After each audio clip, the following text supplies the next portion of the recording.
The Cleveland Cavaliers just lost in round two to the Indiana Pacers. Most of this was due to significant injuries to their core four players, but not an insignificant amount of it was their biggest weaknesses being exposed. As much as I would love to chalk this series up purely to bad luck, because I do love this Cavs team, there's still a pretty significant amount of things that I think Cleveland needs to consider changing. Despite this disappointment, I think this team still has a championship level ceiling, and with the Boston Celtics all but certainly being out of the equation next year, the East is short of a dominant team to stand in their way, unless someone else props up. It's possible. But let's talk about what this Cavs team can do to seize the opportunity and possibly make it to the promised land next year, or the coming years. Hello everybody, welcome to Rusty Buckets. Subscribe to the channel and drop a like on this video, and check us out over on Spotify and Apple Podcasts if you would like to enjoy this as an audio-only experience. I am going to be recording this video ahead of Game 5. Donovan Mitchell is going to be playing despite getting injured at the end of Game 4, so there's a decent chance they will end up winning this game. I don't think they're going to go down without a fight despite the 3-1 lead, especially with everybody at least technically playing. Healthy is probably the wrong expression, but they are all playing. If this comes out after Game 6, or especially after a Game 7, there is a chance that those games will change and contextualize some of the commentary and make it a little bit different. But for the most part, I'm confident everything that I'm going to say here will remain relevant regardless of the next 1 to 3 games. That said, it's possible that some shit could flip on itself real quick. But first things first, I do want to say this. The Cavs don't have to do anything major at all. There's going to be some wild shit in the thumbnail, and I'm going to talk about some wild ideas, but probably the best course of action is to stand pat. I'm going to be presenting a safe route as well as 2 alternative extreme routes where Darius Garland ends up getting moved. I don't think they need to do that, but I do think they need to consider it depending on what could be available. As I was watching this team through games 1 and 4, I could not help but feel very bad about Cleveland's defensive ceiling due to their perimeter defense. Similar to how the Utah Jazz with the Rudy Gobert era were pretty much entirely a good defense just because of him, the Cleveland Cavaliers are kind of entirely a good defense because of Evan Mobley and Jarrett Allen,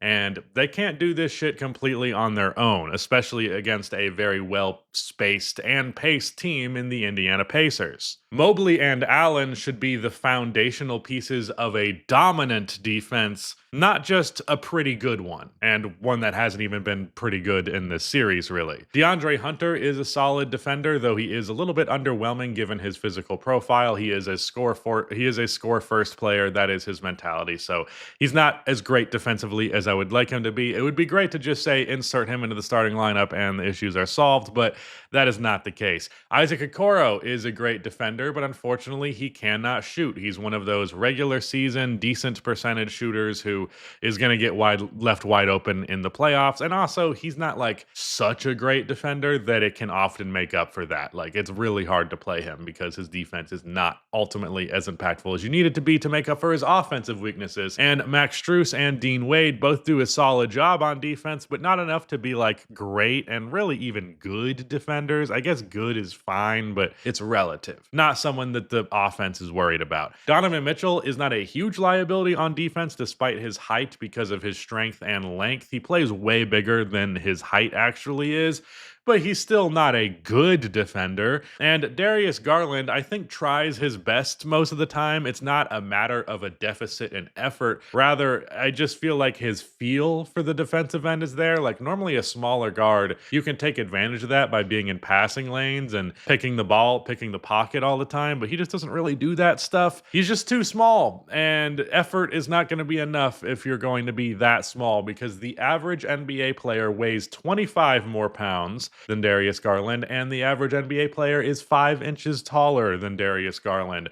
And that's obviously taking into account other guards. When you have a wing switched onto him, that's entirely up to the offense if they're going to score right there, because your defense is going to have to collapse and leave somebody open. And if you leave somebody good open, which happens a lot versus the Pacers, you're going to get cooked. So I think they either need to find a really good defensive wing who can also reliably hit his threes to be inserted into the starting lineup, or they need to trade Darius Garland for a great two-way player, someone who can be an all-star on offense and a great defensive player. Someone who will also more or less fit what the Cavs are going to try and do. However, of course, it is going to be drastically different because you're not going to find a player who's that similar to Garland. As I said, they should probably play it safe. It's the more reasonable option. Let's look at what they actually have to move. So assets-wise, Isaac Okoro still has some value. He's going to be 25 going into next year. So, if a team's looking for a kind of, give us a good 3 and D, mostly D player who's young and for not much, we would be there's going to be teams interested in that. Jalen Tyson is a young guy. I don't know a whole lot about him, but I believe he was a late first-round pick, and he is solid, so he's worth something. Dean Wade has also been pretty good NBA player, pretty solid, consistent NBA player, so that helps. And Ty Jerome and Sam Merrill are both free agents. However, they unfortunately cannot be signed and traded unless they get under the first apron, which is possible, but we'll talk about that right now, because as for the money situation, they are over the second apron, which means no mid-level exception, no trade exceptions, no sign and trades, but there is a decent chance that they should be able to move a couple of contracts to clear some salary, because between Tyson, Okoro, and Wade, that would get them under the second apron. That puts them at about $20 million, and I think they're about 12 to 14 over it right now. So I wouldn't be surprised if we saw a salary dump move from them. And the main point, what matters here, what is important to understand, is they have to be precise with the money in these trades unless they're also getting under the apron. And in free agency, they're only going to have access to the below, like the minimum guys. That's it. So they would have basically have no buying power when they are not including anyone in the core four. However, Okoro's contract, couple of solid players who are cheap, there's enough here to get a good player from a team that does not really have much purpose for them. So for the safe route, obviously, no matter what, you're going to re-sign Ty Jerome. You could possibly consider a sign and trade if you get under the apron, but I think you keep him here because after these playoffs, I think his value is going to be reduced a ton, and you're going to be able to pay him a lot less than you were going to if he was going to ball out in the playoffs. So that's the silver lining, is you're probably going to get him on a good deal. I do think it's also, like, regardless of if they go on a safe path or not, Cleveland should overhaul their bench unit at least a little bit. I don't think guys like Sam Merrill, Okoro, or Dean Wade really need to stay. I think you should find guys who are great at 3 and D instead of with Merrill. You have someone who's great at shooting. With Okoro, you have someone who's great at defense. And Dean Wade, you have someone who's solid at both. It would be nice if you either got more guys who were solid at both, or like at least one dude off of the bench who's really good at both. They should also consider trading Max Strus because he does make $16 million a year, which I think is just about the most amount I'd be okay paying him. But his contract could end up being a useful asset. I think ideally he would be your 8th man with DeAndre Hunter and Darius Garland. Yeah, that's 6, 7. Yeah, 6, 7, 8. That's how that counts. So yeah, with those, not Darius Garland, Ty Jerome. With Ty Jerome, fuck, my camera went dead. Something I also want to keep in mind when I say that they should upgrade their starting 3 is that DeAndre Hunter will likely be playing major minutes and regularly being their closing option at the 3. So while it will be a starting caliber guy, it would be a 25 to 30 minute per game guy. Now, as for some middle of the pack options, guys you can get without moving any of your core 4, well, if OKC flames out in the playoffs, especially if Lou Dort shoots as poorly as he did in game 4 going forward, I could see him possibly being available. Ochai Agbaji might be a risky option because he can be hot and cold, but he shot 40% from 3 this year, and he's a pretty damn good defender. Also a good finisher at 67% at the basket this year. Moses Moody, I have a feeling, will be on the trade block after this year's playoff, so he's a good 3-and-D guy, even though he was not very good to close the series versus Minnesota. Royce O'Neal is an option I really like because he could be pretty damn cheap for how good he is, because he's 40% from outside on 6 attempts per game and he's a good defender. I would like someone a little bit taller, but I think you can live with that. And I also think Houston will likely be moving one of either Tari Eason, Dylan Brooks, or Jabari Smith this offseason, possibly in bigger moves so they can't get in on that. But if you could get any of those 3, that would be awesome, especially Jabari.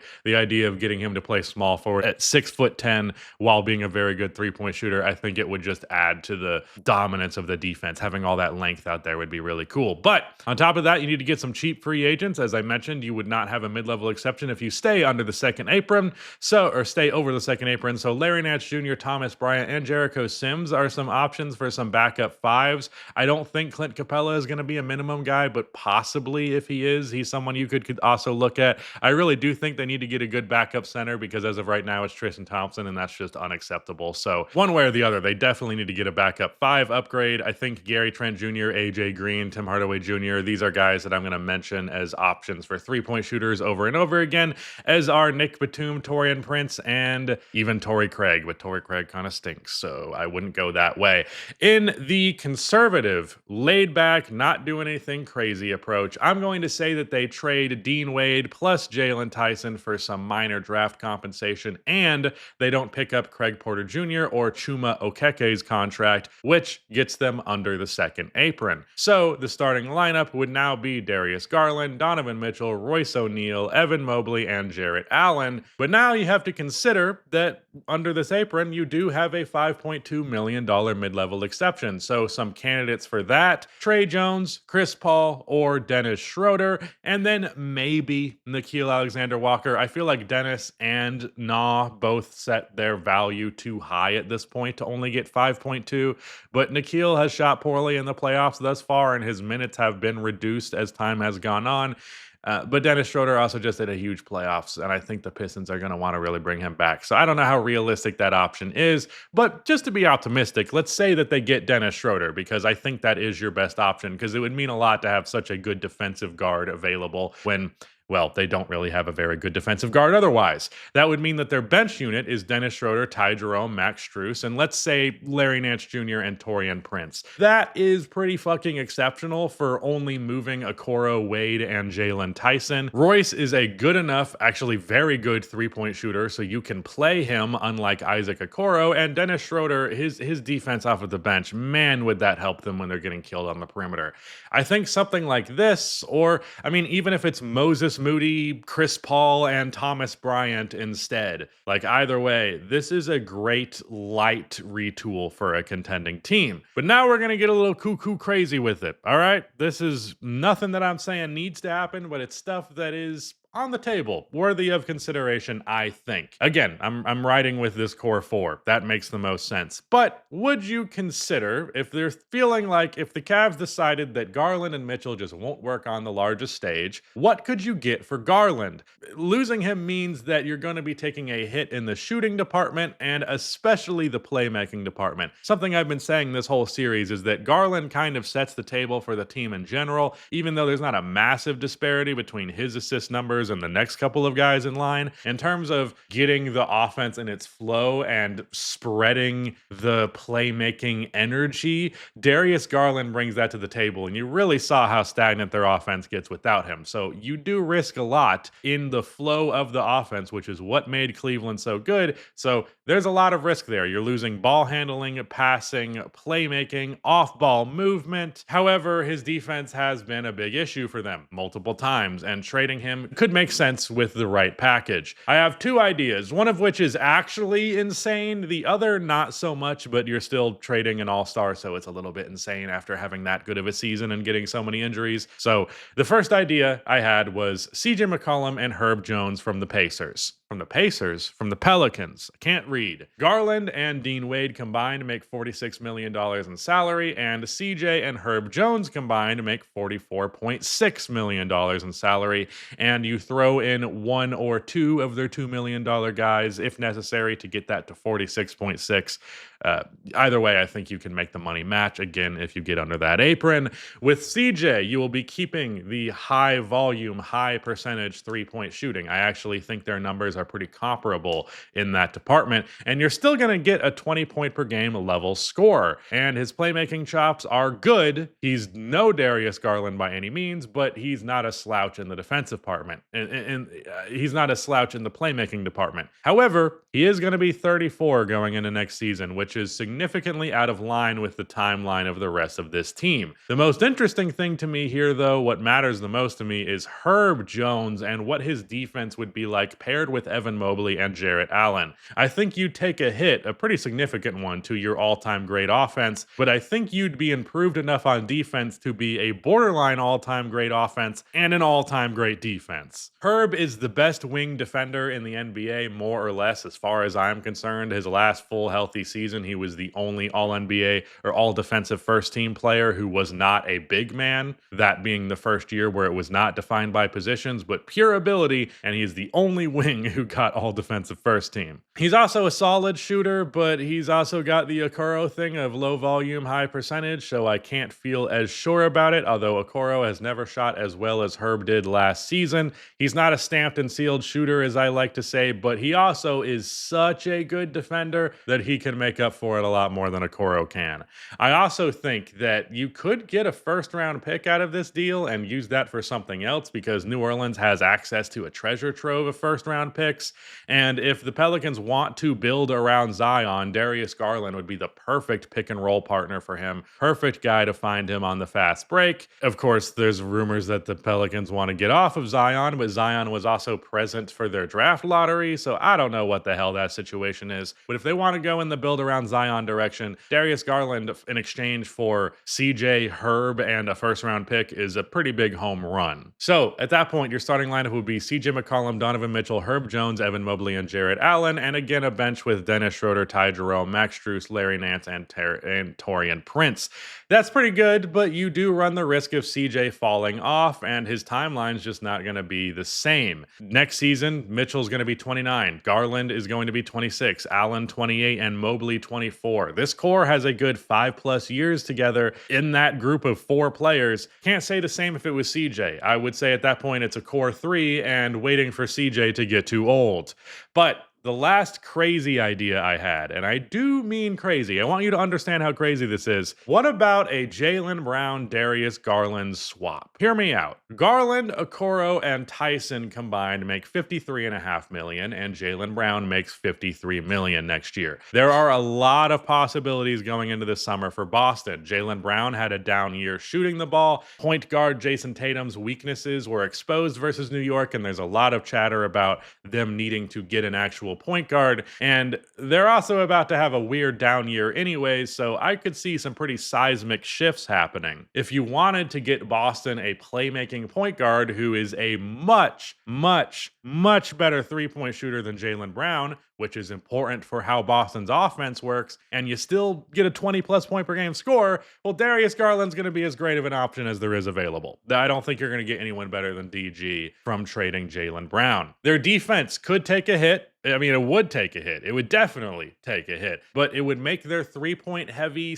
/ decision-making predicated offense all the deadlier. And for Cleveland, they'd again have a 20+ point per game score. Jaylen Brown also took a big leap as a playmaker this year. Obviously, he is definitely no Darius Garland in that department, but I do think Cleveland's offense, as long as they hold to their principles strong enough, can work with Mitchell as the point guard and Jaylen as the 2. And they would also be so much better on the defensive end of the floor. They're also, or at the very least they were, the biggest threat to each other in this conference, so that does make them trading their star players for each other kind of weird. Then again, the Bucks were cool with Drew going to the Celtics. I'm pretty sure that ended up being a 3-team deal and not just 2 separate trades, but maybe they actually had nothing to do with that. Either way, rivals tend not to make big trades with each other. But let me read off the final 3 lineups that I am proposing. Donovan Mitchell, Jaylen Brown, Max Strus, Evan Mobley, and Jarrett Allen as your starting lineup, and then let's say Trey Jones this time to get an extra playmaking boost rather than Dennis's defense, and then Ty Jerome, Dean Wade, and let's say Gary Trent Jr. and Larry Nance Jr. Then there is CJ McCollum, Donovan Mitchell, Herb Jones, Evan Mobley, and Jarrett Allen. Let's say it's Chris Paul this time, just for the sake of mixing it up. Ty Jerome, Max Strus, Larry Nance Jr., and Taurean Prince off of the bench. And finally, what I would do for real, because I just think playing safe is the right move: Darius Garland, Donovan Mitchell, Royce O'Neal, Evan Mobley, and Jared Allen, with Dennis Schroeder, Ty Jerome, Max Strus, and let's say Larry Nance Jr. and Torian Prince off of the bench. Let me know what you think of my proposals and what you would do if you were the Cleveland Cavaliers this offseason. But that is it. Shout out to Rudy for editing this video, and goodbye.